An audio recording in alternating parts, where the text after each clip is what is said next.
ನೋಡಿ, CWRC ಈ ರೀತಿ ಶಿಫಾರಸು ಮಾಡ್ತಾ ಇದ್ದಂತೆ ಆಕ್ರೋಶ ವ್ಯಕ್ತವಾಗ್ತಾ ಇದೆ. ಮಂಡ್ಯ ಭಾಗದಲ್ಲಿ ಈಗಾಗಲೇ ಪ್ರತಿಭಟನೆ ಮಾಡುವಂತಹ ಕೆಲಸ ಜೋರಾಗಿದೆ. 3,500 ಕ್ಯೂಸೆಕ್ ನೀರನ್ನ ಹರಿಸಬೇಕು ಅಂತ ಮೊದಲು ಶಿಫಾರಸು ಮಾಡಿದಾಗ ಇದೇ ರೀತಿ ಆಕ್ರೋಶ ವ್ಯಕ್ತವಾಯಿತು. ಈಗ ಪರ್ ಡೇ 1.03 TMC ನೀರನ್ನ ಹರಿಸಬೇಕು ಅಂತ ಸೂಚನೆಯನ್ನ ನೀಡಲಾಗಿದೆ. ಇದೇ ವಿಚಾರ ಈಗ ಆಕ್ರೋಶಕ್ಕೆ ಕಾರಣ ಆಗ್ತಾ ಇದೆ.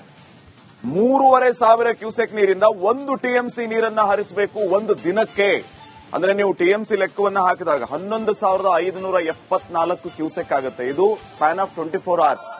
24 ಗಂಟೆಯಲ್ಲಿ ನಿರಂತರವಾಗಿ ನೀರು ಹರಿದ್ರೆ 11,574 ಕ್ಯೂಸೆಕ್ ಆಗುತ್ತೆ. ಆವಾಗ 1 TMC ಆಗುತ್ತೆ. ಅಲ್ಲಿಗೆ 3,500 TMCಯಲ್ಲಿ 11,500 TMCಯಲ್ಲಿ ಈ ರೀತಿ ಶಿಫಾರಸು ಆಚೆ ಬರ್ತಾ ಇದ್ದಂಗೆ ಆಕ್ರೋಶ ವ್ಯಕ್ತವಾಗ್ತಾ ಇದೆ. ಒಂದು ದಿನಕ್ಕೆ 1 TMC ನೀರನ್ನು ಹರಿಸಬೇಕು ಅಂತ ಹೇಳಿ ಮಂಡ್ಯದಲ್ಲಿ ಮತ್ತೆ ಕಾವೇರಿ ಹೋರಾಟ ಶುರುವಾಗಿದೆ. ಮಂಡ್ಯದಲ್ಲಿ ರಸ್ತೆ ತಡೆದು ಅನ್ನದಾತರು ಪ್ರತಿಭಟನೆಯನ್ನ ಮಾಡ್ತಾ ಇದ್ದಾರೆ. ಕನ್ನಡ ಪರ ಸಂಘಟನೆ ಹಾಗೂ ರೈತರಿಂದ ಪ್ರತಿಭಟನೆ ಜೋರಾಗಿದೆ. ರಸ್ತೆಯಲ್ಲಿ ಆಕ್ರೋಶ ಹೊರ ಹಾಕ್ತಾ ಇದ್ದಾರೆ ರೈತರು. ರಸ್ತೆಯಲ್ಲಿ ಅಡ್ಡ ಕುಳಿತು ಆಕ್ರೋಶವನ್ನ ಹೊರ ಹಾಕ್ತಾ ಇರುವಂತಹ ದೃಶ್ಯಗಳನ್ನ ತಾವು ಗಮನಿಸ್ತಾ ಇದ್ದೀರಿ.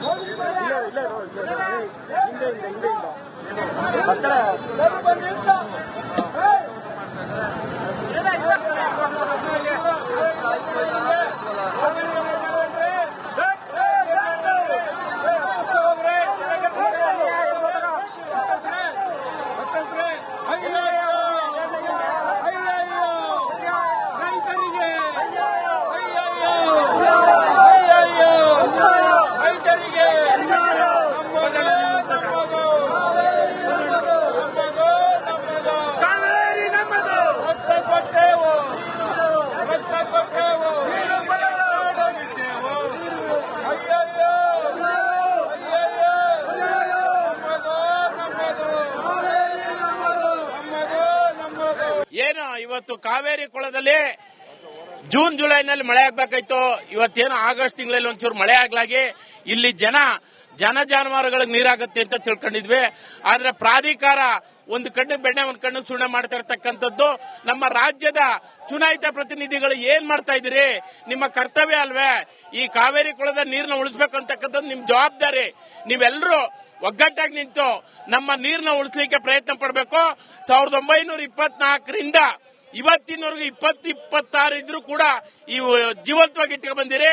ಇಂಥ ಪ್ರಕರಣವನ್ನ ಇತ್ಯರ್ಥಪಡಿಸುವಂತ ಕಟ್ಟುನಿಟ್ಟಿನ ಕ್ರಮವನ್ನ ನಮ್ಮ ರಾಜ್ಯದ ಸಂಸದರು ಮತ್ತೆ ಲೋಕಸಭಾ ಸದಸ್ಯರು ಮತ್ತೆ ಚುನಾಯಿತ ಪ್ರತಿನಿಧಿಗಳು ಇದನ್ನ ಜವಾಬ್ದಾರಿ ತಗೋಬೇಕು ಅಂತ ಈ ಮೂಲಕ ಆಗ್ರಹಿಸ್ತೇನೆ. ಏನು ಇವತ್ತು ಕಾವೇರಿ ಕೊಳದಲ್ಲಿ ಜೂನ್ ಜುಲೈನಲ್ಲಿ ಮಳೆ ಆಗ್ಬೇಕಾಯ್ತು. ಇವತ್ತೇನು ಆಗಸ್ಟ್ ತಿಂಗಳಲ್ಲಿ ಒಂಚೂರು ಮಳೆ ಆಗ್ಲಾಗಿ ಇಲ್ಲಿ ಜನ ಜಾನುವಾರುಗಳಿಗೆ ನೀರಾಗುತ್ತೆ ಅಂತ ತಿಳ್ಕೊಂಡಿದ್ವಿ. ಆದ್ರೆ ಪ್ರಾಧಿಕಾರ ಒಂದು ಸರ್ ಇದು ರೈತರಿಗೆ ಮರಣ ಶಾಸನ ಸರ್. ಇದು ಮೊದಲೇ ನೀರಿಲ್ಲ ಅಂತ ಹೇಳಿ ಸಿಎಂ ಅವರು ಹೇಳ್ತಾ ಇದ್ರು. ಈಗ ನೀವು ಅದಕ್ಕೆ ಬೆಳೆ ಬೆಳಿಬೇಡಿ, ನೀರು ಅದನ್ನ ನಂಬ್ಕೋಬೇಡಿ ಅಂತ. ನಮ್ಗೆ ಅದೇನೇ ಜೀವನಾಡಿ ಆಗಿರೋದು. ಈಗ ತಿರ್ಗಾ ಬಿಡ್ಬೇಕು ಅಂತ ಆದೇಶ ಮಾಡ್ತಾ ಇದಾರೆ. ಇವ್ರಿಗೇನ್ ಕಣ್ಣಿದ್ಯಾ ಇಲ್ವಾ ಏನು ಗೊತ್ತಾಗ್ತಾ ಇಲ್ಲ. ಯಾಕೆಂದ್ರೆ ಇದು ನ್ಯಾಯ ಕೊಡಗಂಟನೂ ನಾವು ಬಿಡೋದಿಲ್ಲ. ಯಾವುದೇ ಕಾರಣಕ್ಕೂ ಇದು ಸರಿಯಲ್ಲ. ಇದು ಹಿಂಪಡಿಬೇಕು ಅಂತ ಹೇಳ್ತೀನಿ ಸರ್. ಇದು ರೈತರಿಗೆ ಮರಣ ಶಾಸನ ಸರ್. ಇದು ಮೊದಲೇ ನೀರಿಲ್ಲ ಅಂತ ಹೇಳಿ ಸಿಎಂ ಅವರು ಹೇಳ್ತಾ ಇದ್ರು. ಈಗ ನೀವು ಅದಕ್ಕೆ ಬೆಳೆ ಬೆಳಿಬೇಡಿ, ನೀರು ಅದನ್ನ ನಂಬ್ಕೋಬೇಡಿ ಅಂತ. ನಮ್ಗೆ ಅದೇನೇ ಜೀವನಾಡಿ ಆಗಿರೋದು. ಈಗ ತಿರ್ಗಾ ಬಿಡ್ಬೇಕು ಅಂತ ಆದೇಶ ಮಾಡ್ತಾ ಇದಾರೆ. ಇವ್ರಿಗೇನ್ ಕಣ್ಣಿದ್ಯಾ ಇಲ್ವಾ ಏನು ಗೊತ್ತಾಗ್ತಾ ಇಲ್ಲ. ಯಾಕೆಂದ್ರೆ ಇದು ನ್ಯಾಯ ಕೊಡಗಂಟನೂ ನಾವು ಬಿಡೋದಿಲ್ಲ. ಯಾವುದೇ ಕಾರಣಕ್ಕೂ ಇದು ಸರಿಯಲ್ಲ. ಇದು ಹಿಂಪಡಿಬೇಕು ಅಂತ ಹೇಳ್ತೀನಿ ಸರ್. ಇದು ರೈತರಿಗೆ ಮರಣ ಶಾಸನ ಸರ್. ಇದು ಮೊದಲೇ ನೀರಿಲ್ಲ ಅಂತ ಹೇಳಿ ಸಿಎಂ ಅವರು ಹೇಳ್ತಾ ಇದ್ರು. ಈಗ ನೀವು ಅದಕ್ಕೆ ಬೆಳೆ ಬೆಳಿಬೇಡಿ, ನೀರು ಅದನ್ನ ನಂಬ್ಕೋಬೇಡಿ ಅಂತ. ನಮ್ಗೆ ಅದೇನೇ ಜೀವನಾಡಿ ಆಗಿರೋದು. ಈಗ ತಿರ್ಗಾ ಬಿಡ್ಬೇಕು ಅಂತ ಆದೇಶ ಮಾಡ್ತಾ ಇದಾರೆ. ಇವ್ರಿಗೇನ್ ಕಣ್ಣಿದ್ಯಾ ಇಲ್ವಾ ಏನು ಗೊತ್ತಾಗ್ತಾ ಇಲ್ಲ.